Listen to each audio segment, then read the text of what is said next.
তো বন্ধুগণ, এই যে সকাল সকাল পাহাড়ের সেই সুন্দর দৃশ্যগুলো আপনারা দেখুন। এই যে দেখুন, হ্যাঁ, একেবারে কিন্তু চারদিকে কুয়াশা। দেখেন, মানে শুধুমাত্র শীতকালে কুয়াশা পড়ে না, হ্যাঁ, আমাদের কি বলবো, আমাদের পাহাড়ে সারা সিজন কুয়াশা পড়ে। সেটা লাগবে না গ্রীষ্মকাল, সেটা লাগবে না বর্ষাকাল, সেটা লাগবে না শীতকাল, সবসময়ই কুয়াশা পড়ে। এই যে দেখেন চারদিকে কুয়াশা আর কুয়াশা, কুয়াশা ঘেরা পাহাড়। এই যে ও রে, মনে হচ্ছে যেন শীতকাল। আর এই যে দেখেন এখানে হচ্ছে জুম ঘরটা, হ্যাঁ, এখানে হচ্ছে জুমের ধান লাগানো হয়েছে। ও ও মাই গড। তো কালকে রাত্রে হচ্ছে আমরা এখানেই ছিলাম।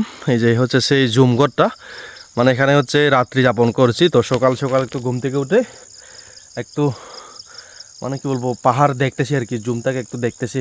হ্যাঁ, এই যে দেখেন এই জুমের ধানগুলা কিন্তু সুন্দর করে উঠতেছে। তো এই জুমের যে আগাছাগুলো, এগুলো কিন্তু কয়েকদিন পরে পরিষ্কার করতে হবে। এই যে হচ্ছে সেই জুম।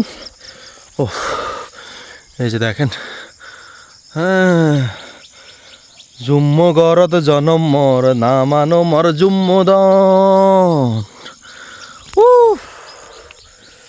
তো এই হচ্ছে অবস্থা। হ্যাঁ।